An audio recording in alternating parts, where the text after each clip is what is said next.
안녕하세요. 오늘 9월 3일 두 번째 책을 읽고 있습니다. 벌써 지금 9시 25분을 향해 가는데 벌써 시간이 이렇게 되었어요. 하루를 쉰다는 개념으로 한 달 정도 그렇게 되었는데 목요일만 어, 강의하는 대학교에서 코로나 때문에 2주간 쉬고 있고요. 그다음에 이제 오후는 아이들 수업이 있었는데 제가 목요일은 쉬는 날로 정해서 쉬고 있어요. 한 달 정도 됐는데 너무 좋은 것 같아요. 그런데 하루가 길다기보다는 오히려 제 생각과 책도 읽으면서 주변 정리도 하고 그림에도 조금 더 깊이 있게 하다 보니 시간이 더 빠르게 정신없이 간 것 같습니다. 그래서 때로는 자기만을 위한 시간, 살기 바쁜 시대에 사실은 자기를 돌아볼 시간이 때로는 필요하죠. 저는 일부러 이렇게 만들어서 일하던 시간을 나를 위해서 조금 내었더니 조금 삶이 달리 보이고 있어요. 그래서 어떤 점에서는 조금 더 생산적인 일을 해볼까 생각도 들지만 또 한편으로는 휴식도 하고 나를 위한 조금 그런 시간을 더 만들어 보자라는 생각도 갖고 있습니다. 오늘도 즐겁게 보냈고요. 자, 다시 한번 읽어보겠습니다. 복권의 의미. 테오에게. 숲이 거리 끝에 있는 복권 가게를 기억하겠니? 비 오는 날 아침 그 앞을 지나다가 많은 사람들이 복권을 사려고 기다리고 있는 걸 보았다. 대부분 왜소한 노파들이었는데 하는 일과 생활 수준을 정확히 알 수는 없겠지만 삶을 지탱하기 위해 발버둥치며 간신히 버텨왔다는 게 확연히 보이는 그런 사람들이었다. 물론 오늘의 복권 당첨 같은 것에 그렇게 관심을 갖는 사람들을 떠올릴 때면 복권에는 관심 없는 너나 나로서는 그저 실수를 금할 수 없겠지. 무리지어 서 있는 사람들의 기대에 찬 표정이 인상적이어서 그들을 스케치하기 시작했다. 그러는 동안 복권이 처음 생각했던 것보다는 더 크고 깊은 의미가 있다는 느낌이 들었다. 가난한 사람과 돈이라는 관점에서 볼 때 더 그렇지 않겠니? 그곳에 모인 사람들은 대부분 가난한 사람 같았다. 그래서 그들의 입장에서 생각해 보지도 않고 눈에 보이는 것으로만 판단해서는 안 되겠다는 생각을 했다. 복권에 대한 환상을 갖는 것이 우리 눈에 유치해 보일 수도 있겠지만 그들 입장에서 생각해 보면 정말 심각한 문제가 될 수도 있겠지.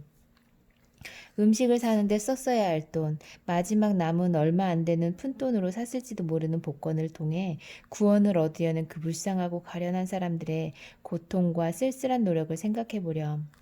삶과 예술의 규칙. 완연한 가을로 접어들었다. 비가 오고 으스스하다. 비에 젖어 하늘이 비치는 거리를 배경으로 음영을 들이우며 서 있는 사람을 그리기 좋은 분위기 있는 날이 계속되고 있다. 그런 장면은 모베가 아주 아름답게 그리곤 했지.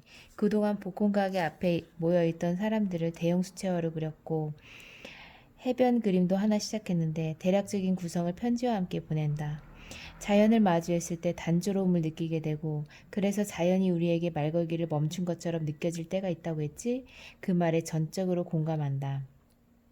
나도 꽤 아주 그런 느낌을 받곤 하는데 그럴 때는 완전히 다른 것에 도전한다. 풍경이나 빛이 빚어내는 효과에 지쳤다고 느낄 때면 인물을 그리는데 몰두하고 혹은 그 반대로 일을 하지. 어떨 때는 그저 그 시기가 지나가기만을 기다릴 수밖에 없기도 하지만 대부분은 소재를 바꿈으로써 감각이 둔해지는 것을 극복한다.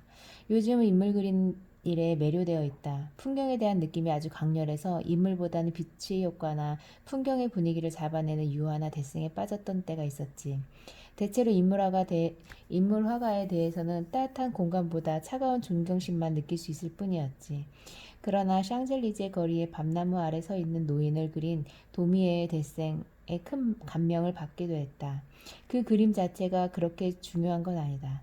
인상적이었던 것은 도미의 구상이 드러내는 당당하고 남성적인 분위기였다.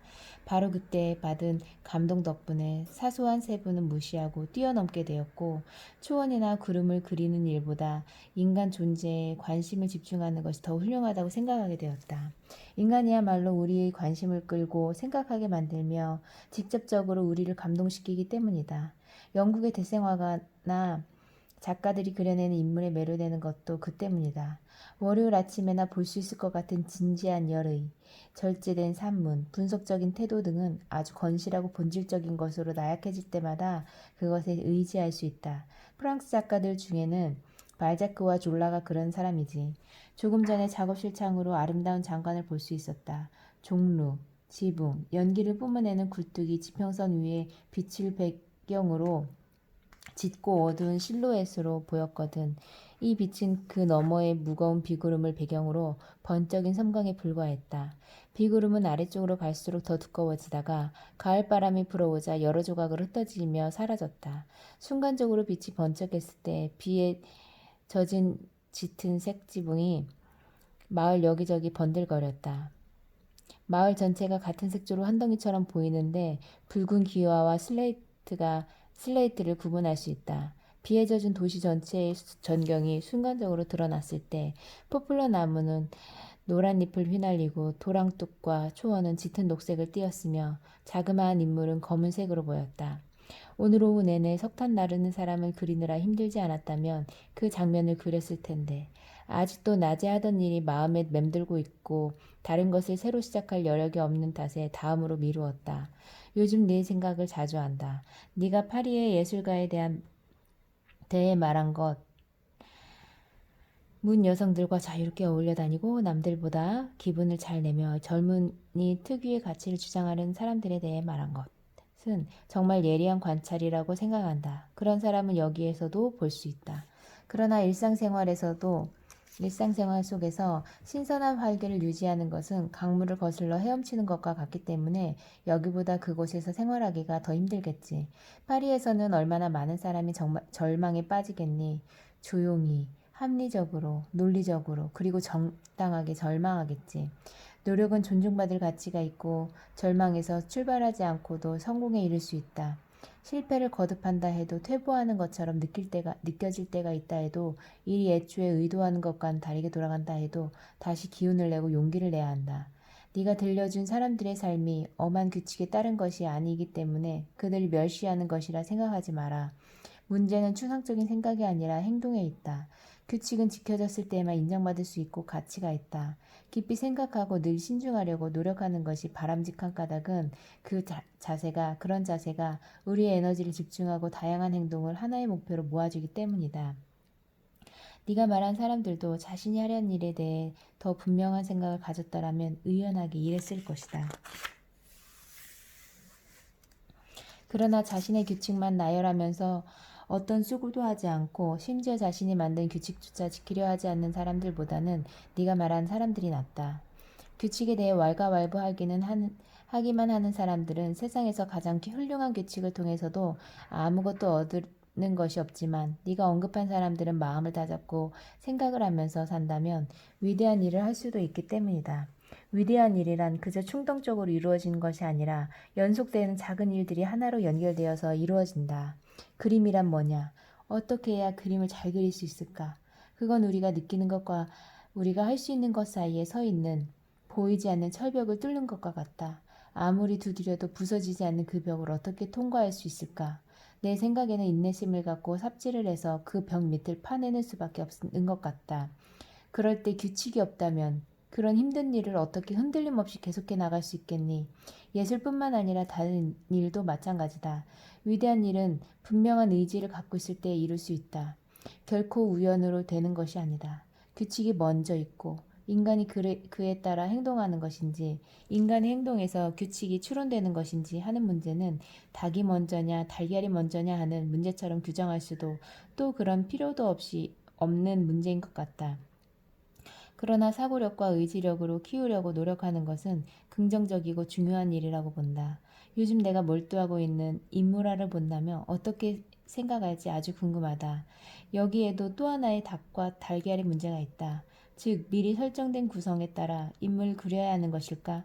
아니면 각각 따로 그려진 인물을 모아놓으면 하나의 구성을 이루게 되는 것일까? 이 문제는 계속해서 작업하다 보면 결국 같은 것임을 밝혀진다. 네가 지난번 편지 끝에 했던 말과 같은 말로 편지를 끝맺을까 한다.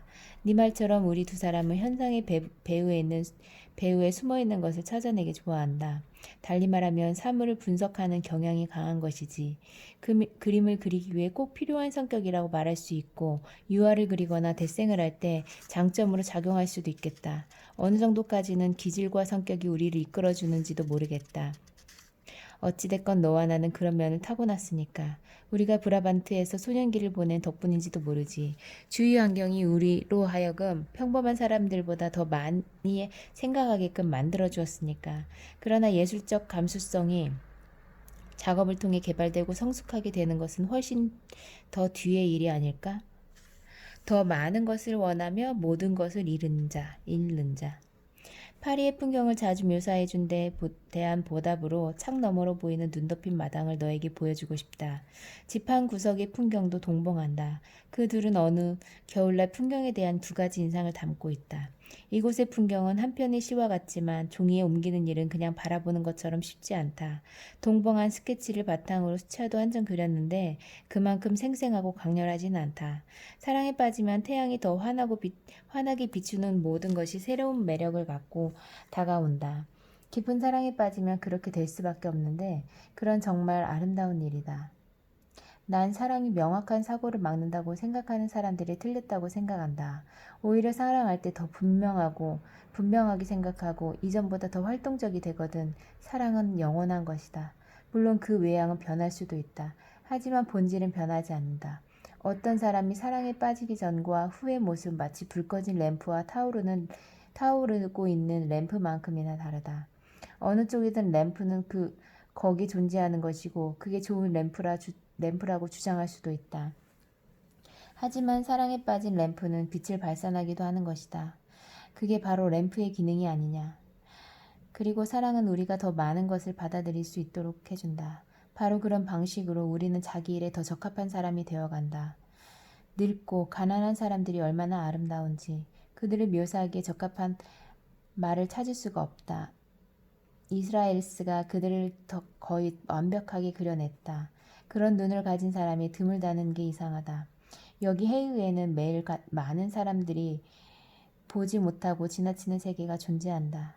다른 사람들이 만들어가는 것과 전혀 다른 세계지. 인물화를 그리는 화가들과 거리를 산책하다가 내가 어떤 사람을 바라보고 있는데 그들은 이 지저분한 사람들 좀 봐. 저런 류의 인간들이란 하고 말하더구나. 그런 표현을 화가에게서 듣게 되리라고는 상상도 못했지. 그래, 그런 일이 나를 생각에 잠기게 한다. 그런 장면은 사람들이 가장 진지하고 가장 아름다운 것을 의도적으로 피하는 것이라 느껴졌다. 한마디로 스스로 자기 입을 막고 자신의 날개를 자르는 짓이지. 어떤 사람들에 대해서는 깊은 존경심을 갖게 되는 반면 그런 식으로 행동하는 사람들에 대해서는 흥미를 잃을 수밖에 없다. 어떤 사람들은 집시들을 좋지 않게 생각하지만 한번 생각해봐라. 세상에는 더 많은 것을 원하면서 모든 것을 잃는 자들이 있기 마련이다.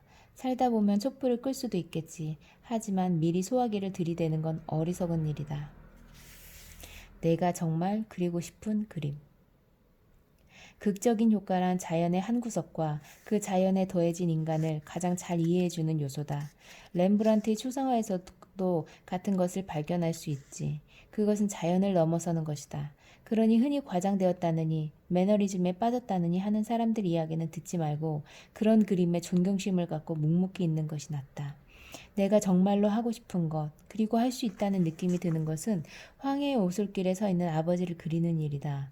히스로 뒤덮인 갈색의 황야를 좁고 하얀 길을 가로지르고 그 위에 엄격하게 보이는 개성적인 인물이 서 있는 모습으로 하늘은 조화롭고 열정이 담겨 있어야 한다. 또 아버지와 어머니가 가을 풍경 속에 서로 팔을 끼고 있는 그림도 그리고 싶다. 줄지어 서 있는 작은 너도밤나무 숲과 낙엽을 배경으로 해도 좋겠지. 쉽지는 않지만 꼭 도전해보고 싶은 시골 장례식 그림도 아버지를 모델로 하고 싶다. 종교적 신념이 나와 다르다는 사실만 제외하면 가난한 시골 마을의 목사는 인물 유형에서나 성격에서나 가장 가는 인물 중 하나다. 언젠가는 그 작업에 도전할 것이다. 네가 오면 브라반트에 다녀오는 문제를 상의하고 싶다. 고아들을 그린 내 생을 본다면 너도 내가 하고 싶어 하는 것, 계획하고 있는 것을 이해할 수 있을 것이다.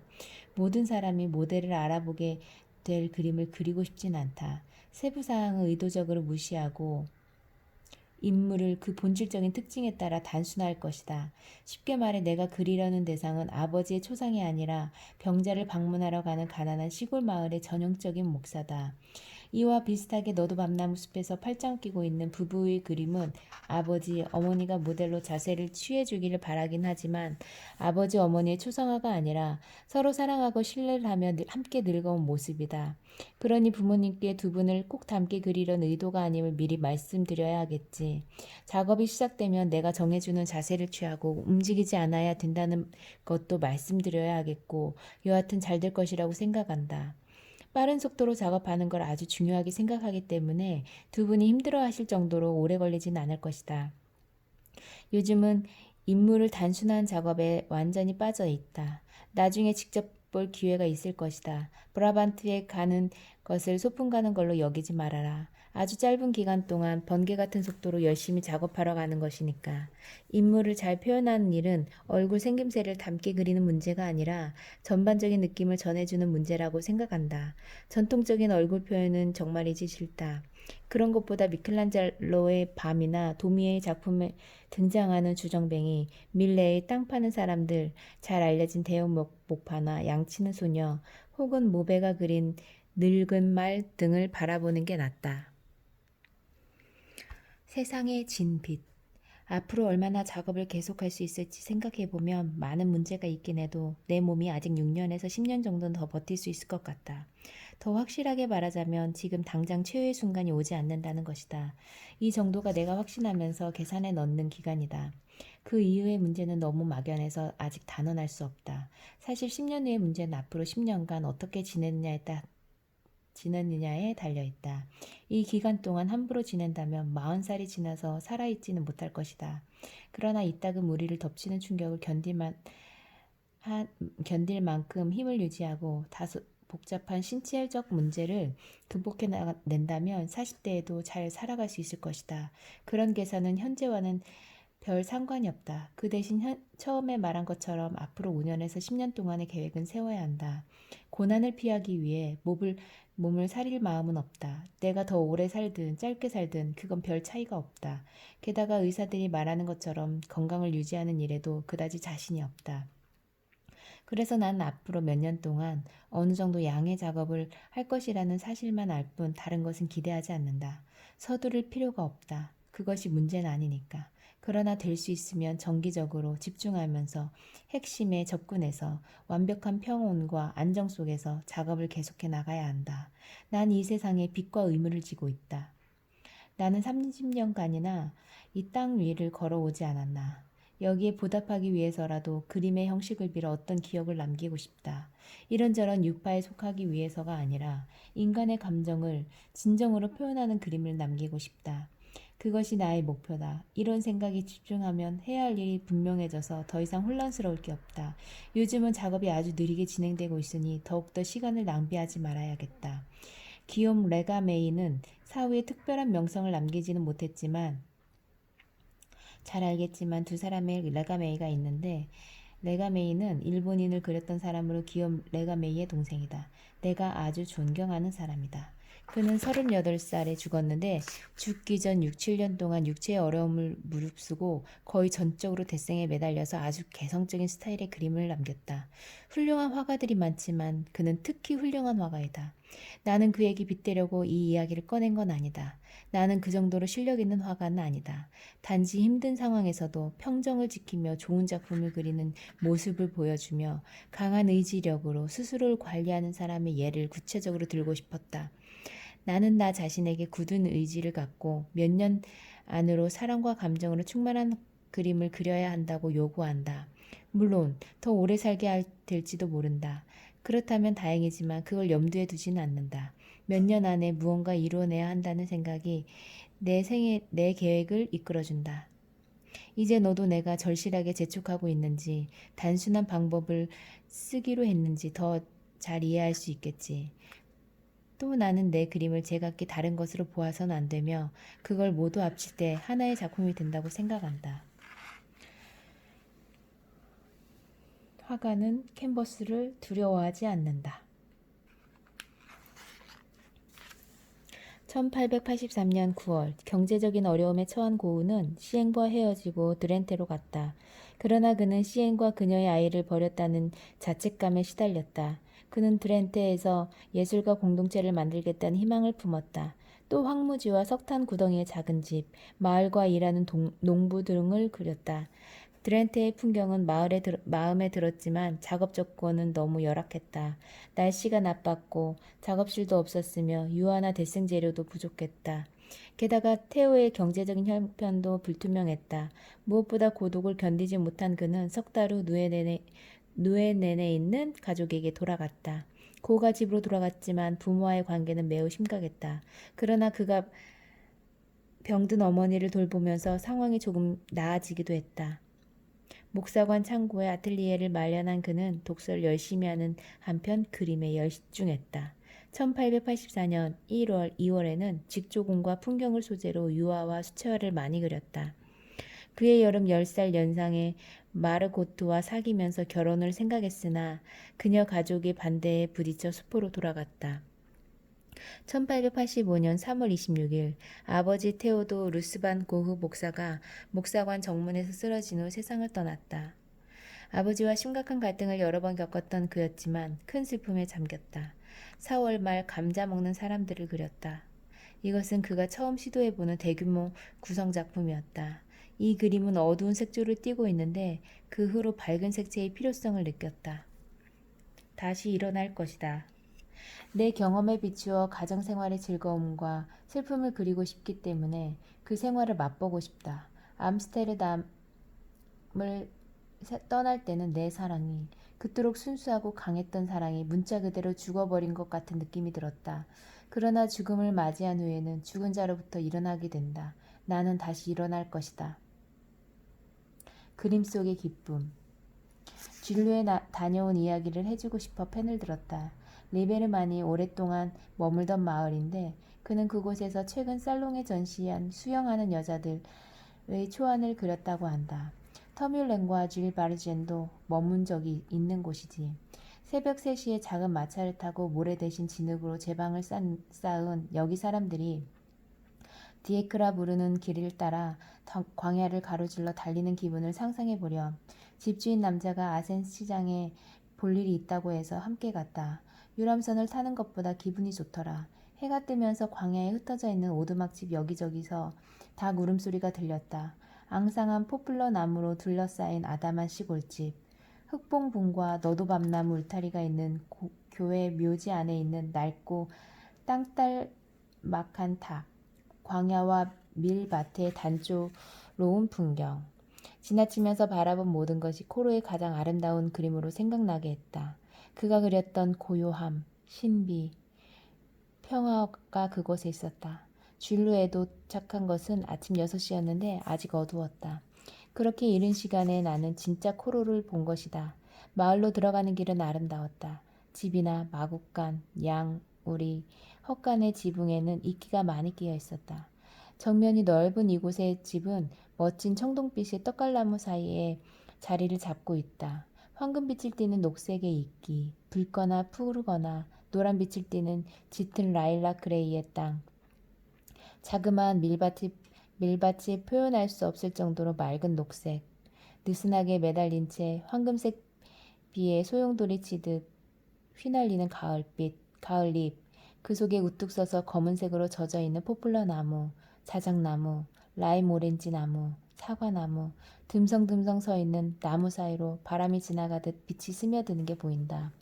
그 색채는 얼마나 인상적이던지. 고요하고 밝게 빛나는 하늘은 라일락 색조를 간신히 찾아낼 수 있을 정도로 부유스름하다. 그것은 빨강, 파랑, 노랑이 떨리면서 반사되는 흰색이면서도 아래쪽에 있는 옅은 안개와 흐릿하게 뒤섞여 섬세한 회색빛을 띠고 있다. 줄로에서는 단 한 명의 화가도 보지 못했다. 겨울에는 화가들이 오지 않는다고 한다. 난 이번 겨울을 그곳에서 보내고 싶었다. 만나서 이야기를 나눌 화가가 없었기 때문에 집주인이 돌아오는 것을 기다리지 않고 걸어오면서 스케치를 하기로 마음먹었다. 우선은 리베르만이 대형 유화를 그렸던 작은 사과나무 밭을 스케치했다. 그 후 이른 아침에 마차로 달렸던 길로 되돌아갔다. 요즘 진루 주변에는 어린 곡물뿐이어서 눈에 보이는 모든 것이 초록 중에서도 가장 진한 초록빛을 띠고 있다. 그 위로 펼쳐진 하늘은 라일락색과 흰색을 섞어 놓은 미묘한 효과를 내는데 그것은 내가 도저히 만들어낼 수 없는 색인 것 같다. 그러나 그것이 장면 전체의 인상을 잡아내는 열쇠이기 때문에 반드시 표현할 수 있어야 한다는 생각이 들었다. 끝없이 단조롭게 펼쳐진 검은 땅, 라일락색과 흰색이 미묘하게 조화를 이룬 하늘, 돼지는 틀 속에 넣어 짜내기라고 하듯 어린 곡물을 키워낸다. 그것이 드렌테의 비옥한 토지가 하는 일이다. 그리고 그 모든 것은 짙은 안개 속에 있는 듯 흐릿하다. 이제 여기가 어떤 곳인지 너도 알겠지. 여기에 있으면 수백 점의 걸작품이 있는 전시회에 와 있다는 느낌을 받게 된다. 그런 날 무얼 가지고 집으로 돌아왔겠니? 그저 대충 틀만 잡은 스케치 몇 점이지. 그러나 그것 말고도 또 있다. 그림 속에 담겨있는 조용한 기쁨이다. 이 책 너무 좋아요. 책을 많이 읽는 그런 제가 되었으면 좋겠고, 이렇게 기록을 하면서 다독을 할 수 있게 되는 그런 과정들이 좋습니다. 좋은 밤 되세요.